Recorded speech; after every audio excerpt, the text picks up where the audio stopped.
আমাদের সাথে আছেন সাতক্ষীরা জেলার সন্তান বাট থাকেন ঢাকায় আমাদের ধানমন্ডির জন্য মুখলেসুর রহমান।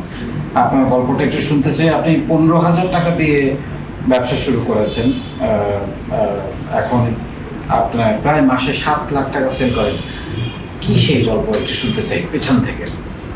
স্যার আসলে এই গল্পের একটু পেছন থেকে আমি বলতে চাই স্যার, আমি ছোটবেলা থেকে অনেক একটু দুরন্ত প্রকৃতি ছিলাম, কারণ আমি কোনো বাধা মানতাম না।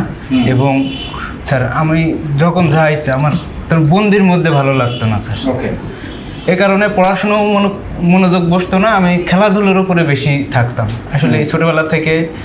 আর আমার বাবা চাকরি করতেন একটা মাস্টার রোলে জমির ডিএসটি অফিসে।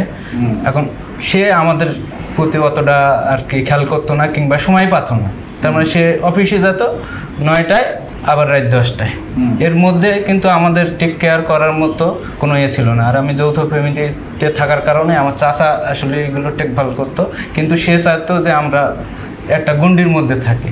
আমার বাবা ইনকাম করতো, কিন্তু আমরা যে ফ্যাসিলিটিস পাওয়ার কথা ওইটা আমরা পেতাম না।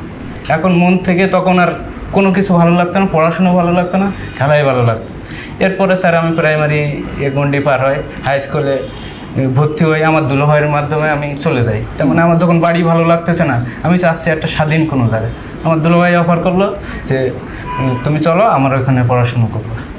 আমি স্যার চলে গেলাম আমার দুলাভাইয়ের বাড়িতে। যেদিন বললো তার পরের দিন আমি সব গোছাই নিয়ে দুলাভাইয়ের বাড়িতে চলে গেলাম। দুলাভাই সেটা আমার পাশের থানায়, আমি শ্যামনগর থানা, সাতক্ষীরার ভেতরে কালীগঞ্জ থানায়। আমি পাইলটে ভর্তি হয়ে গেলাম, সেখানে আমি পড়াশুনো করতেছি। নতুন পরিবেশ, কোনো কিছু ভালো লাগে না, তারপরেও চেষ্টা করতেছি দুলাভাইয়ের মাধ্যমে কিছু কিছু স্টুডেন্টদের সাথে পরিচয় হয়ে তাদের সঙ্গে মিশে কাজ করার জন্য কিংবা খেলাধুলো এই জাতীয় পড়াশুনো করার জন্য আমি পড়াশুনো করতেছি। কিন্তু আমার দুলাভাই আবার একটা কলেজের ক্রীড়া শিক্ষক ছিল, সে আমার যতটুকু পড়ানোর দরকার ততটুকু পড়াইতো, আবার খেলার জন্য সে উন্মুক্ত করে দিত। কিন্তু তার একটা শর্ত ছিল, টাইম মতো আসতে হবে, যত সময় পড়ার দরকার তত সময় পড়বা, তো তারপরে তুমি খেলা করতে যাওয়ার সমস্যা নেই। এই জিনিসটা আমার খুব স্যার ইয়ে করলো। স্যার আমার দুলাভাই আমার খুব টেক কেয়ার করতে থাকলো। এবার এই করতে করতে আসলে স্যার আমি অত ভালো স্টুডেন্ট ছিলাম না, অঙ্কে প্রত্যেকবারই ফেল করতাম। তা আমার এর মধ্যে একটা দাদার সাথে পরিচয় হয়, মনোজ দাদা। উনি আবার পল্লী বিদ্যুতে চাকরি করতো, আবার বিসিএসে পরীক্ষা দিত।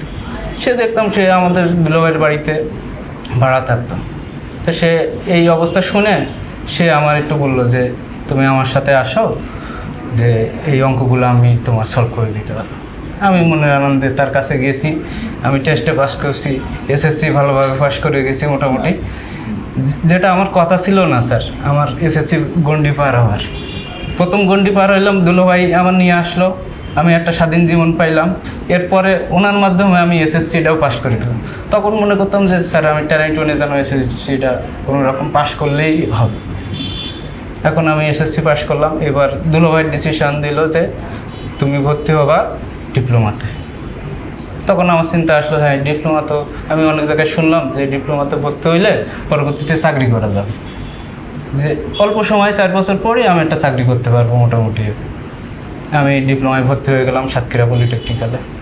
স্যার এখানেও একটা কথা, তখন আমার কি ইয়ে ছিল, মেজর ছিল রেফ্রিজারেশন এয়ার কন্ডিশন, কিন্তু আমার মূলত কম্পিউটার সায়েন্সে পড়ার ইচ্ছা ছিল। কিন্তু আমি পাইলাম আমার পয়েন্ট কম থাকার কারণে আমি রেফ্রিজারেশন এয়ার কন্ডিশনে আমি অ্যাডমিশন নিলাম। নেওয়ার পরে ওখান থেকে আমার পড়াশোনার একটা গতি বেড়ে গেল। স্যার আমি খুব ভালোভাবে পড়াশুনো করতেছি, ভালো রেজাল্ট করতেছি, ভালো করে আমি ডিপ্লোমাও পাস করে গেলাম। স্যার ডিপ্লোমা পাস করার এর মধ্যেখানে যে একটা স্যার ছিল খুব হেল্পফুল, আমার খুব সাহায্য করতো, আমার ডিপার্টমেন্টের স্যার, কিন্তু বন্ধুর মতো। যদি ভালো কোনো কিছু জোগাড় হইতো আমার বলতো যে মঙ্গলেশ্বর তুমি আসো, তোমার ভাবি তোমার আসতে বলছে, তুমি এই খাবারটা খেয়ে যাও, তোমার দুপুরে কিংবা রাত্রে খেয়ে যাও।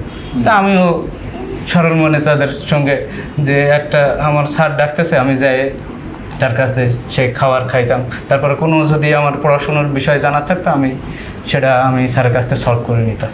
এরপরে ডিপ্লোমা শেষ স্যার, এরপরে ঢাকায় আসলাম। ঢাকায় আসার পরে বহুত জায়গায় আমি সিভি দিছি চাকরির জন্য, কিন্তু স্যার কোনো অবস্থাতে কোনো জায়গাতে ডাকে না, চাকরিও হয়নি। একদিন আমার এক বড় ভাই বললো যে একটা চাকরির অফার দিল, সেটা হলো কুরিয়ার সার্ভিস, ওকে, স্টোর কিপার হিসেবে। ডিপ্লোমা পাস করে কুরিয়ার সার্ভিস স্যার আমি চাকরিটা গ্রহণ করলাম এবং সে জায়গায় স্যার আমি 10টায় ডিউটি শুরু করি, পরের দিন সকাল 6টা পর্যন্ত আমি কাজ করি, শুধু ঘুম। কোনো দিন দেখা যাচ্ছে 4টায় শেষ, কারণ স্টোর কিপারে এমন একটা চাকরি যে যত সময় ট্রাক লোড আনলোড হবে তত সময় থাকা লাগবে। আমরা 2 জন ছিলাম, তো এই প্রতিনিয়ত এই কাজটা আমার করতে হবে স্যার। এমনও দিন গেছে বর্ষার মধ্যে আমি দাঁড়ায় দাঁড়ায় আমি মাল বোঝাই দিচ্ছি, ট্রাকে উঠতেছে, আমি কাটতেছি, গুনতেছি, আবার এইগুলো হিসাব মেলানোর একটা বিষয় আছে, এগুলো মিলাই এই যে ঘুমাইলাম স্যার 10টার মধ্যে। আবার কুরিয়ার সার্ভিসের মনে করেন যে, আর এটা গুলিস্তানে ছিল, সুন্দরবন স্কোয়ারের অপোজিটে। ওই 10টার দিকেই আবার কাস্টমাররা এসে নক করতেছে, ওই জায়গায় ঘুমাচ্ছি, ওই জায়গায় খাচ্ছি। তখন ওখানে বাটি সিস্টেমে যে খাবারটা ছিল স্যার আমি খাইতাম, কিন্তু এটা আমি কোনো সময় অভ্যস্ত ছিলাম না। এখন রেগুলার এই জিনিসটা করতেছি। এরপরে স্যার আমার এইটা আর ভালো লাগতেছে না। হঠাৎ করে আমি বাইরে বললাম, ভাইয়া আমি আর এই চাকরি করব না। কেন? তা আমি আর কষ্ট করে পারতেছি না। আমি 1.5 বছর এই চাকরি করছি। 1.5 বছর ওই যে রোদ বৃষ্টি শুয়ে স্যার, না ঘুমিয়ে না খেয়ে আমি এটা করলাম। বেতন কত ছিল? বেতন 6,000 টাকা দিত, আর নাইট করলে 100 টাকা করে খাওয়ার বিল। এরপরে আমি যখন চাকরি ছাড়লাম, আমার এক চাচা এই রেফ্রিজারেশন এয়ার কন্ডিশনের একটা কোম্পানিতে আমার ঢুকাই দিল। তো এইটা ছিল স্যার সাভার নিউ মার্কেট। তখন আমি আমি পড়াশুনো করছি, কিন্তু বাস্তব অভিজ্ঞতা তো আমার আসলে ওইভাবে করতে পারি নাই, কারণ পড়াশুনোর সঙ্গে বাস্তবের অনেক গরমিল আছে, পার্থক্য আছে। এখন আমি ওখানে প্রতিনিয়ত আমি সেখানেও ডিউটি 8টার থেকে মনে করে মার্কেটে মেনটেনেন্স সহ, ইনস্টলেশন সহ সব ধরনের কাজ হয়। আর মার্কেটের যে সার্ভিসিং এডগুলো হয় মার্কেট বন্ধের পরে, দেখা যাচ্ছে রাত 8টা পর্যন্ত মার্কেট, 8:30 থেকে আবার কাজ শুরু হচ্ছে, যে বিভিন্ন ধরনের কোন জায়গায় কী প্রবলেম আছে না আছে এগুলো আবার দেখা লাগতো। তো এই করতে করতে প্রায় 12টা বেজে যেত। তো এর মধ্যে স্যার আমি এই কাজ করতেছি। এখানে আমার স্যার চাকরিতে বেতন ছিল 5,000, তাও আমি করতেছি। তারপরে এগুলো ভালো লাগতো না, তাও করতেছি। এখন ঢাকায় আসছি, থাকা খাওয়া সব কিছু মিলেই তো একটা বিষয় আছে স্যার, কারণ এগুলো তো আমি বাড়িতে সব সময় আনতে পারবো না কিংবা দিবে না, সে কারণে আমি কষ্ট করে এটা চালিয়ে যাচ্ছি। এরপরে আমার এক ফ্রেন্ডের সাথে পরিচয়, ওখানে তার বাড়ি চিটাগাং, নাজমুল হাসান সিফাত। ও আমার সাথে বললো যে ভাইয়া চলেন আমি ভর্তি হই ভার্সিটিতে। তখন পড়াশুনোর একটা আছে, আমি ভার্সিটিতে ভর্তি হয়ে গেলাম। তখন বাড়িতে বললাম যে আমি ভার্সিটিতে ভর্তি হয়েছে, আমার মাসে 5,000 টাকা করে দেওয়া। তা আমি ওই 5,000 টাকা বাড়ির থেকে রাজি করাই আনলাম, তাও দিতে চাইতো না। আমার 2 বোন ছিল, একজন বড় একজন ছোট। 2 জন আব্বাকে বলতে লাগাই দিতাম যে আমার যেন অবশ্যই 10 তারিখের মধ্যে 5,000 টাকা আমাকে দেয়। সামর্থ্য ছিল স্যার, কিন্তু তারপরেও দিত না। বুঝতে পারছি। কারণ ওই যে ইনকাম করতো কিন্তু দিত না, কারণ অত বেশি আমার পাইতাম না। এরপরে স্যার ভর্তি হইতে হইতে এমনও দিন গেছে স্যার, আমি যে একটা ওই আন্দোলন হলো, যে ভোটের একটা আন্দোলন হলো বিএনপির এর পরে, তো এমনও যে এর থেকে তার মানে ল্যাবিড হাসপাতালে ওইখান থেকে আমি আমিনবাজার পর্যন্ত হাঁটে গেছি, কোনো গাড়ি নাই রোডে।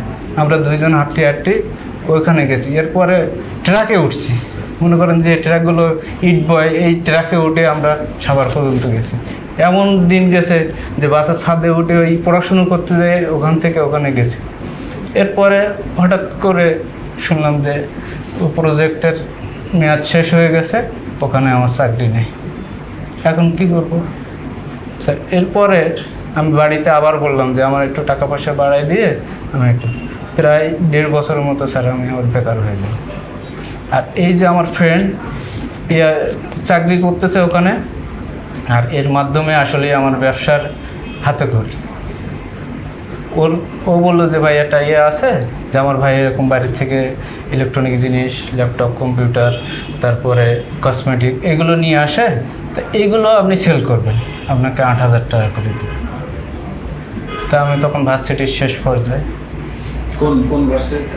ওয়ার্ল্ড ইউনিভার্সিটিতে, তখন আমার শেষ পর্যায়ে, আমি তখন ধানমন্ডিতে জিগাতলার এদিকে থাকি।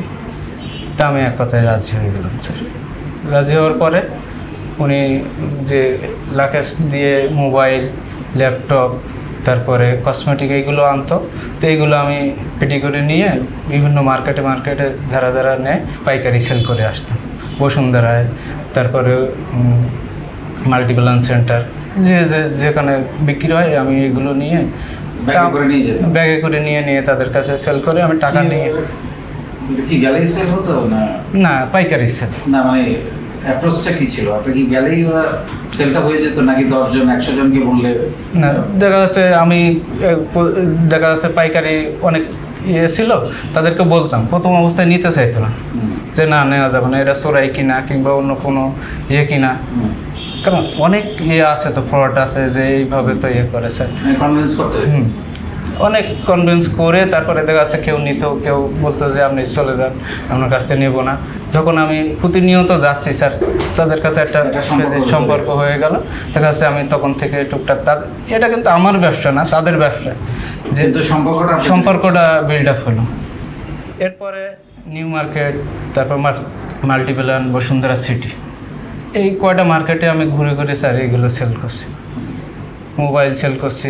এরপরে ওদের ব্যবসাটা হঠাৎ করে বন্ধ হয়ে গেল। বন্ধ হয়ে যাওয়ার পরে আমিও স্যার বেকার হয়ে পড়লাম, যেটাই ধরতেছেন হ্যাঁ ওইটাই বন্ধ হয়ে যাচ্ছে।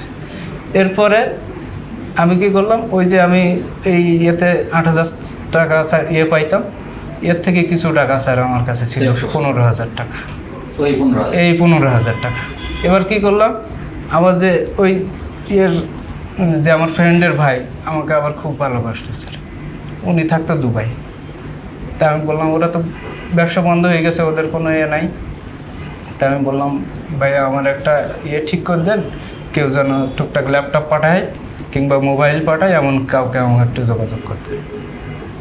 তিনি আমার একটা এর সাথে যোগাযোগ করে দিল, আওয়ান নামে একজন। সে প্রথম এতেই আমাকে 1 লাখ টাকা বাকি দিল, ল্যাপটপ পাঠাই দিল। তার মানে আগে আমাদের সিস্টেম হলো আগে টাকা পাঠাইতে হয়, তারপরে ল্যাপটপ দেয়। সে আমার আগে ল্যাপটপ 1 লাখ টাকার ল্যাপটপ পাঠাই দিল। আমি সেল করে, সে বললো না যে আপনি কবে দিবেন, এটা আমি ল্যাপটপটা সেল করা মাত্রই আমি তাকে কাস্টমার রেডি, জি স্যার, আমি পাঠাই দিলাম। সে আবার কিছু ল্যাপটপ পাঠাই দিল, কারণ আমার হোয়াটসঅ্যাপে তার সঙ্গে আমার এখনও পর্যন্ত স্যার আমার সঙ্গে তার ফেস টু ফেস দেখা হয়নি, কিন্তু কন্টিনিউ স্যার আমার ব্যবসাটা চলে যাচ্ছে আল্লাহর রহমতে। সেই ব্যবসায় আমি করছি। এরপরে আমার এক দুলাভাই আবার এই ব্যবসা করত, তা আমি তার ওইখানে বসা শুরু করলাম, তার অনুমতি নিয়ে আমি বসা শুরু করলাম। কিন্তু আমি এই কাজগুলো, তার মানে আমি শ্রম দিচ্ছি স্যার, আমি যে বেনিফিটের জন্য আসলে যতটুকু পাচ্ছি আমার খাওয়া থাকা এইটুকু চলতেছে, কিন্তু আমি অন্যদিকে আর করার পুঁজি বাড়ানো কিংবা উনি ওই সাপোর্টটা টুকটাক দিচ্ছে। আর আমার দুলাভাই যে আছে, আমি ওনাকে শুধু ল্যাপটপ দিচ্ছি, উনি হয়তো বা 500-1,000 টাকা আমাকে ধরাই দিচ্ছি যে এইটা তুমি। এখন ওই দুলাভাইয়ের সঙ্গে আমি কাজ করতে করতে আমি মোটামুটি যতটুকু সাপোর্ট দেওয়ার মতো, যে একটা অফিস সাপোর্ট বলেন কিংবা একটা কাস্টমার সাপোর্ট, ল্যাপটপ কম্পিউটারে যে সাপোর্টগুলো দেয়, এই সাপোর্টের আমি মোটামুটি কাজ শিখে গেলাম, হাতের কাজগুলো। এখন দুলাভাই আমাকে অফার করলো যে তুমি আমার পার্টনার। আমি এক বন্ধুর কাছ থেকে 3 লাখ টাকা তার বেতনের এগেনস্টে লোন নিয়ে আমি দুলাভাইকে ওই টাকাটা দিয়ে দিই।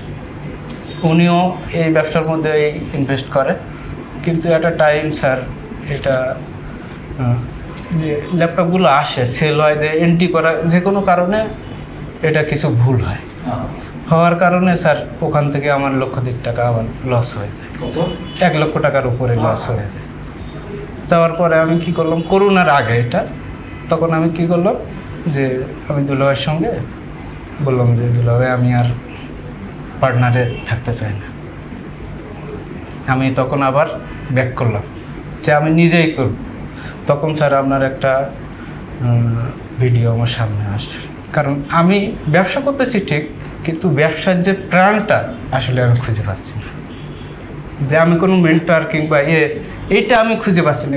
আমি আমার মতো ব্যবসা করতেছি, কিন্তু কোনো নির্দিষ্ট কোনো পলিসি অনুযায়ী আমি ব্যবসা করতে পারতেছি না স্যার। স্যার আপনার একটা ভিডিও আমার সামনে আসলো যে সাহস করুন, স্বপ্ন দেখুন, সাহস করুন, লেগে থাকুন, সফলতা আসবে। আমি এই জিনিসটা বারবার দেখতেছি আর কিন্তু আমি গ্রুপের নামটাও আমি সে সময় করতে পারি নাই কিংবা বুঝতে পারি নাই। প্রথম তো স্যার আমি দেখতেছি, এরপরে বৃষ্টি সবার জন্য পড়ে ভেজে কেউ। আমার স্যার আপনার প্রতি আরও আন্তরিকতা বেড়ে গেল। আমি করতেছি যে এত সুন্দর সুন্দর কথা বলতেছে স্যার, এটা তো অনেক ভালো কথা, এটা তো ব্যবসায়িক। আমি আরও খুঁজতে থাকলাম। এরপরে টোটাল আপনার কয়েকটা 5টা 6টা আমি স্যার ভিডিও করলাম। তারপরে আমি চাকরি করবো না, চাকরি দেব স্যার, এই একটা দেখে আমি আরও হইলাম। এরপরে আমার এক কাজিন আবার আমরা এই নিজের বলার মতো একটা গল্প ফাউন্ডেশনে যুক্ত হয়েছিল কিছুদিন আগে। ও 11তম ব্যাচে যুক্ত হয়েছে। এরপরে আমাকে বলার পরে আমাকেও যুক্ত করে দিলে আমার স্যার ধানমন্ডি জোনে আমি তখন যুক্ত হই। প্রথম স্যার আমি যখন মেসেঞ্জার গ্রুপে অ্যাড হয়েছি, যখন আমার ডাকতো আমি তখন মোবাইল থেকে পালাইতাম। কীভাবে কথা বল স্যার, আমার ছোটোবেলার থেকে আমি একটু তো কথা অত ভালো করতে পারি না স্যার। আজকে খুবই ভালো কথা বলতেছেন। জি স্যার, এটা আপনার অবদান স্যার, এই আপনার গ্রুপের অবদান স্যার। সেল করলে তো কথা বলতে হবে। জি স্যার, এখন এই যে আমার সেলগুলো যে হয়েছে স্যার, আস্তে আস্তে এগুলো বাড়তে থাকলো। আর স্যার আমার একটা ছিল যে আমি যতই আমার কষ্ট যাক, আমি সততা থেকে নড়ব না। কারণ আমার কমিটমেন্ট থেকে আমি সরব না। আমার অল্প লাভ হোক, অল্পতেই আমি সন্তুষ্ট। আমি মানুষকে চাই ঠকাবো না, আমি মানুষকে কখনো ঠকাবো না স্যার। আমার এমনও হয়েছে যে স্যার কেউ বিপদে পড়ছে, আমার এত টাকা লাগবে, আমার থাক আর না থাক, আমি অন্য জায়গাতে করেও তাকে আমি উপকার করার চেষ্টা করছি। আমাদের গ্রুপেও অনেকেই আইছে যে আমি একটু ব্যবসা করব। প্র্যাকটিক্যালি একটা স্যার একটা যে বিষয়টা আছে আমার কাছে আসছে। বলতেছিলেন ব্যবসার কৌশল, সিস্টেম এগুলো এখান থেকে শিখেছেন, কথা বলা, জড়তা কেটেছে। আর কি পরিবর্তন এসেছে আপনার জীবনে? স্যার আমার যে পরিবর্তনটা এখানে আসছে, যে আমার যে ব্যবসার প্রাণটা স্যার আপনার এই নিজের বলার মতো গল্প থেকে পেয়েছি স্যার। কারণ আমি আর হতাশ হই না, কারণ লস লাভ ব্যবসায় থাকবেই, কিন্তু হতাশা স্যার আমি আর হই না। কারণ ওই যে স্পিরিটটা আমার আসছে।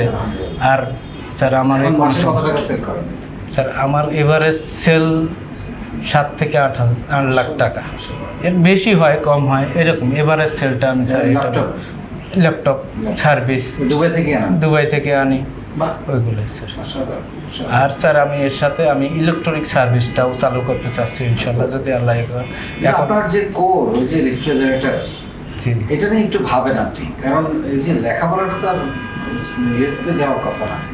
এবং এটা আমরা যারা ভুক্তভোগী, সেটা হচ্ছে অনেক সময় প্রবলেম হয়, আমরা সঠিক লোক পাই না। যদি এরকম একটা সার্ভিস সেন্টার, আপনার ফ্রিজ বিক্রি করার দরকার নেই, বা আপনি ফ্রিজ বিক্রি করেন অসুবিধা নাই পারলে, কিন্তু আপনি যদি সার্ভিসটা দেন যে আমি ঢাকা শহরে 500 লোকের সার্ভিস দেব, বিশাল ব্যবসা হতে পারে।